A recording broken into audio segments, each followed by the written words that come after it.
Okay, everybody, hello! Looks like we're live. My name is Mick Sullivan. You know me from The Past and the Curious. I'm so glad that you all joined us. It looks like we have a great crowd. That makes me really happy. Happy Meat Shower Day, everybody! It's the 146th anniversary of the Kentucky Meatshower, the strangest event in history, I would think, or at least the most fun to think about. A couple points of business to take care of right now. This is a one-man show. I'm running my own tech and microphone and manning the YouTube feed, so hopefully things go well. Also, I'd searched the entire house and I couldn't find a chair that didn't squeak. So you're going to have to deal with some chair squeaks. I'm sorry about that. I'm going to start with a little bit of the big news, and it is that we are... The Underwear Chronicles, if you listen to the show, was originally intended to be a book called I See Lincoln's Underpants. And it didn't look like that was going to happen, and so I decided to release each chapter of that book as part of the podcast in between the episodes. In that, if you remember, maybe I made a silly little video announcing that, and that got seen by somebody. And anyway, long story short, there's an indie publisher named Heart Ally Press out in Washington State, and we are working together to put it out. So it will be out in the world hopefully late 2022, so hopefully later this year. We launched the Kickstarter for it this morning, and it's going really well. I'm really excited with the support. I'll tell you more about the book at the end. But I'm also working with an old friend of mine named Suki Anderson, and she's doing a lot of the design and illustration work. So I'm super, super excited. But the reason we're all here right now is the Meat Shower. I trust you all have celebrated the Meat Shower anniversary accordingly. I know I have. This is the third year in a row that we've done a reading of the Meat Shower, which is a really near and dear project to my heart. Oddly, I also have a lot of really close friends whose birthday it is today on March 3rd, which is how I found out about it. One of my friends, John, who I'm going to see after this, he was like doing you like search around and you see what happens on your birthday. Like, there's websites that do like on this day. And he was doing that, I don't know, about 10 years ago. And he was like, whoa, look at this, the Kentucky Meat Shower. So I started looking at it, and it just like stuck in my imagination forever. And I was able to meet some people from Transylvania University in Lexington, Kentucky, where the only surviving piece of meat is kept. And actually, I got to meet the meat. They brought it to Louisville, where I live, and it was on display in the museum when we launched this book in 2019. So that was really exciting. I always like to start with this. I'm going to read you a little bit about it. I'm going to read a little bit of it. We could call this a primary source. So here, listen to this. This was a dispatch to the New York Times. Oh no. I hope the feed is going through. Ugh. All right. Anyway, on last Friday, a shower of meat fell near the house of Alan Crouch, who lives some 2 or 3 miles from Olympian Springs in the southern portion of the county, covering a strip of ground about 100 yards in length and 50 feet wide. So that is about the size of a football field with meat, right? Mrs. Crouch was out in the yard at the time, engaged in making soap, when meat, which looked like beef, began to fall around her, the pieces in general not being much larger than snowflakes. One piece near her that fell was 3 or 4 inches square, which is a lot. Hopefully this feed is okay. I'm sorry, you all.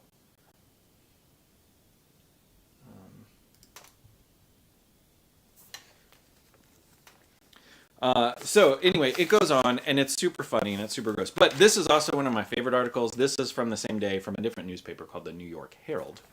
And the title of it is called The Carnal Rain. Ew. Gross. Yes. So, with that knowledge, let's go ahead and get started with the Meat Shower. And I hope this feed is going to work. It seems pretty hiccupy. I'm sorry. You can't control the internet. Wish I could. Okay. The Meat Shower.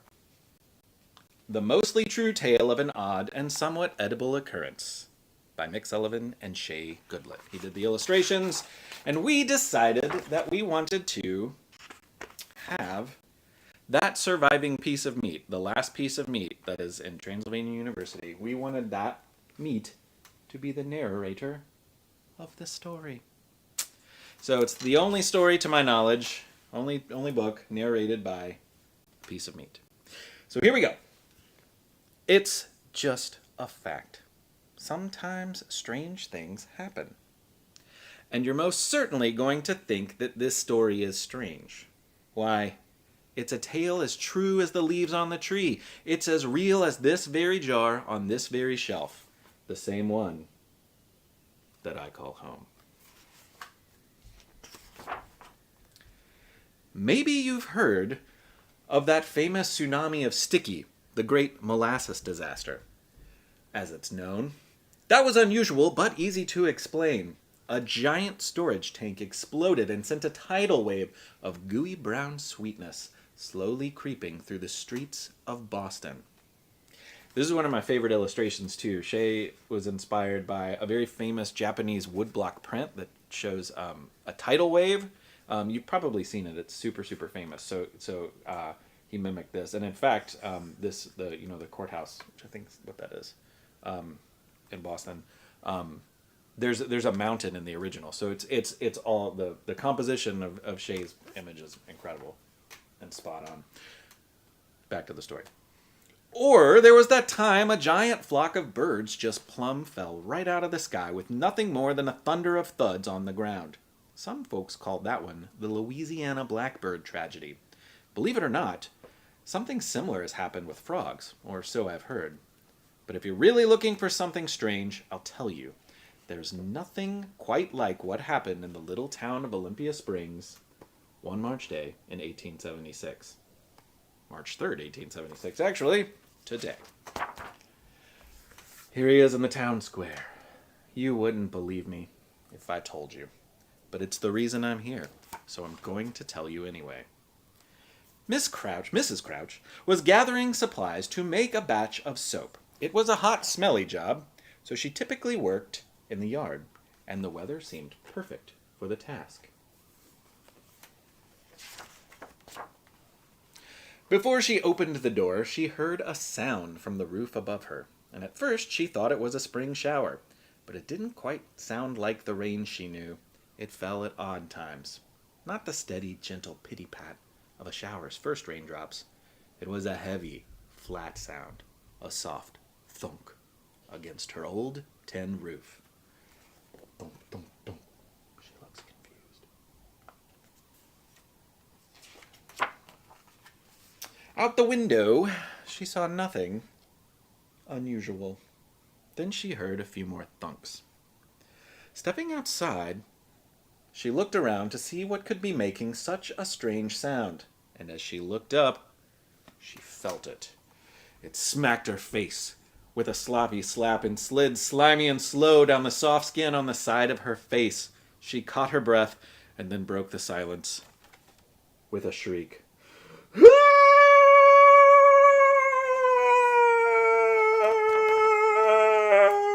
Her husband, kindly Mr. Crouch, came running from the barn as she screamed, "I got hit in the face with a piece of meat!"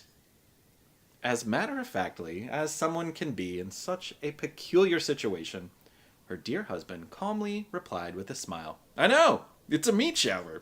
There's meat falling all over the place." Got that a little out of order if you're reading at home. This is the favorite line for my kids to say. "A meat shower," she screamed. "There's no such thing as a meat shower. Meat doesn't fall from the sky." Being liberal with the text here, y'all. Now, that is most generally true. Meat does not normally fall from the sky. But that day, Mrs. Crouch was wrong. On the 3rd day of March in 1876, that's today, 146 years ago, in the little town of Olympia Springs, meat did fall from the sky, and before long, the neighbors gathered on the Crouch's porch, confused and excited. A few carried umbrellas, someone was toting a shovel, and another brought a rake. Ben was last to arrive. excited, hungry, and ready to make the best of the shower. Pointing with pride to the pail in his hand, he exclaimed, "Look, it's almost full of meat rain. Guess what's for dinner?" This idea horrified Mrs. Crouch. "Ben, I think that's a terrible idea. You shouldn't eat meat that fell out of the sky. You don't even know what it is, or where it came from. What if it makes you sick?" "Please," she said, "empty that pail of meat." She was probably right, but Ben saved a little, just in case it was delicious. Now I'm going to pause right there and let you know that this character, Ben, was actually inspired by someone in this article. He was a real person. He wasn't, we made him kind of a goober, but the real Ben was like this backwoodsman, like who like hunted and had explored out west. I think like, yeah, I think they said like maybe California and Washington State or something like that. And so he had eaten all sorts of animals. So he took a bite of the meat to taste it to try and identify it. And he said it was bear meat. But we decided to make him that way. Okay. Now, like all normal showers, this strange meat shower eventually came to an end. Now, perplexed by the strange chunks scattered about, the people of Olympia Springs set about to solve the mystery. But they would not be alone. The next morning, newspapers from the Carolinas to California ran the story. No one had ever heard of such a bizarre happening.